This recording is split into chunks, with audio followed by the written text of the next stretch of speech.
اور اس کے دونوں بھائیوں کو سخت پریشانی میں مبتلا کر دیا۔ تایا کو دیکھ کر اس کا اس قدر خوف زدہ ہونا اور پھر فوراً بیمار پڑ جانا، ریحان کو اس بات کا پختہ یقین دلا گیا کہ حیا کی کہانی صرف نوکرانی کی زندگی سے فرار کی نہیں، بلکہ اس کے پیچھے کوئی سنگین اور بھیانک حقیقت چھپی ہوئی ہے۔ تینوں بھائی رات دن حیا کی تیمارداری میں لگ گئے۔ معیز اور احد اسے وقت پر دوا دیتے اور تسلی دیتے، جبکہ ریحان کی فکر سب سے زیادہ تھی۔ وہ بار بار اس کے ماتھے پر ہاتھ رکھ کر بخار چیک کرتا اور ڈاکٹر کا فون پر اس کی حالت کے بارے میں بتاتا رہتا۔ ریحان کی اس دیکھ بھال میں اب صرف ایک ذمہ داری نہیں تھی، بلکہ گہری محبت اور تشویش تھی۔ حیا کی اس بے بسی کی حالت ہے ریحان کے دل میں موجود محبت کے جذبات کو بالکل واضح کر دیا۔ وہ جان چکا تھا کہ اس لڑکی کے بغیر نہیں رہ سکتا۔ اس نے خود کو عمر کے فرق اور اصولوں کی بندش سے آزاد کر لیا تھا۔ اس کے لیے حیا کی حفاظت اب اس کی سب سے بڑی ترجیح بن چکی تھی۔ وہ دل ہی دل میں حیا سے محبت کا اقرار بھی کر چکا تھا، مگر حیا کی کمزوری کی وجہ سے خاموش رہا۔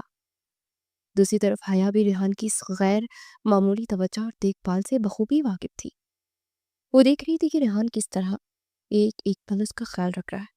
اس کی محبت بھی ریحان کے لیے بڑھ چکی تھی اور وہ دل ہی دل میں اس شریف اور باوقار شخص کو چاہنے لگی تھی۔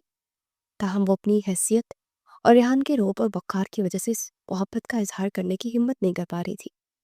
وہ ایک باغی ہوئی اور بے سہارا لڑکی تھی، جبکہ ریحان ایک کامیاب اور باوقار بزنس مین۔ یہ فرق اسے خاموش رہنے پر مجبور کر رہا تھا۔ اسی دوران ثنا، جو ریحان کی بے عزتی کے بعد غصے اور انتقام کی آگ میں جل رہی تھی، ریحان کا تعاقب کر رہی تھی۔ وہ ریحان کو حاصل کرنے کا جنون پال چکی تھی اور اسے یہ بھی پتہ لگانا تھا کہ ریحان نے اسے ٹھکرایا کیوں۔ اسے ریحان کے آفس سے نکلنے کے بعد دور سے اس کی گاڑی کا پیچھا کرنا شروع کر دیا۔ دن رات کی جاسوسی کے بعد ثنا کے بالآخر ریحان کے گھر کا پتہ اسے چل گیا۔ یہ ایک پوش علاقے کا بہت خوبصورت گھر تھا۔ گھر کا پتہ ملتے ہی ثنا کو سکون ملا، مگر اس کی تجسس اور سازشیں مزید بڑھ گئی۔ وہ سوچ رہی تھی کہ ریحان جیسا اصولی شخص جو اسے حیاتار ہونے کا لیکچر دیتا ہے، گھر میں اکیلا کس طرح رہتا ہے۔ اس دن شام کے وقت ثنا نے گھر کے قریب جا کر دور سے حالات کا جائزہ لیا۔ اس نے دیکھا کہ گھر میں ایک پرسکون ماحول ہے اور تین بھائیوں کا گھر غیر معمولی طور پر منظم اور صاف ستھرا لگ رہا ہے۔ ثنا نے مزید جاسوسی کی اور موقع پا کر پچھلی طرف سے گھر کی کھڑکی سے اندر جھانکنے کی کوشش کی۔ اسی وقت اس کی نظر بستر پر پڑی اور ایک کمزور سی لڑکی پر پڑی جس کے سرہانے ریحان بیٹھا تھا۔ وہ لڑکی بیمار تھی، اس کا چہرہ ڈھکا ہوا تھا۔ ثنا کو فوراً شبہ ہوا کہ یہ کوئی کون لڑکی ہے جو ریحان کے گھر میں اس طرح رہ رہی ہے۔ اس نے اپنا شک پکا کرنے کے لیے کچھ دیر مزید انتظار کیا۔ جب ریحان کچھ دیر کے لیے کمرے سے باہر نکلا تو ثنا نے کھڑکی سے لڑکی کا چہرہ دیکھنے کی کوشش کی۔ جب اس نے حیا کے چہرے کو دیکھا تو اس کے پیروں تلے سے جیسے زمین نکل گئی۔ حیا؟ ثنا کو اپنی آنکھوں پر یقین نہ آیا۔ وہ لڑکی جو اچانک ان کے گھر سے غائب ہو گئی تھی، وہ یہاں ریحان کے بستر پر اس کے گھر میں موجود ہے۔ ثنا کا غصہ آسمان کو چھونے لگا۔ ایک طرف ریحان نے اسے بے حیا کہہ کر ٹھکرایا اور دوسری طرف اس کی کزن، جسے وہ نوکرانی سمجھتی تھی، ریحان کے گھر میں آرام کر رہی تھی۔ ثنا نے اسی لمحے ایک ہنگامہ کھڑا کرنے کا فیصلہ کر لیا۔ وہ وہاں سے خاموشی سے نکل گئی، مگر اس کے دل میں انتقام اور شدید حسد نے جگہ لے لی تھی۔ وہ جانتی تھی کہ اس ایک رات سے وہ ریحان اور حیا دونوں کی زندگی برباد کر سکتی ہے۔ حیا ابھی تک بستر پر کمزور لیٹی ہوئی تھی اور ریحان کے بھائی معیز اور احد اس کی خیریت پوچھنے اس کے کمرے میں موجود تھے۔ ریحان کچن میں ان کے لیے ہلکی پھلکی غذا تیار کر رہا تھا۔ اسی اسنا میں گھر کے باہر زوردار دستک ہوئی اور پھر بیل مسلسل بجنے لگی۔ معیز نے جا کر دروازہ کھولا تو سامنے ثنا کھڑی تھی، جس کا چہرہ غصے اور حسد سے تمتما رہا تھا۔ اس کے پیچھے اس کے والدین تایا احمد حسین اور تائی رابعہ موجود تھی۔ ثنا نے کسی کے اندر آنے کا انتظار نہیں کیا اور زبردستی گھر میں گھس گئی۔ یہ کیا تماشا ہے؟ ثنا نے آتی اونچی آواز میں چیخنا شروع کر دیا۔ تم نے مجھے ٹھکرایا اور اس کی عوض ایک چھپی ہوئی لڑکی کو گھر میں رکھا ہوا ہے؟ معیز اور احد حیران اور پریشان رہ گئے۔ آپ کون ہیں اور یہ کیا بدتمیزی ہے؟ احد نے ثنا کو روکنے کی کوشش کی۔ تمہیں یہ لگتا ہے کہ میں تمہاری اس گھناؤنی راز سے واقف نہیں ہوں گی؟ ثنا نے حقارت سے جواب دیا اور تیزی سے اس کمرے کی طرف بڑھی جہاں حیا لیٹی تھی۔ حیا نے جیسے ہی ثنا اور اس کے والدین کی آواز سنی، خوف کے مارے اس کا جسم دوبارہ لرزنے لگا۔ وہ تکیے میں منہ چھپا کر رونے لگی۔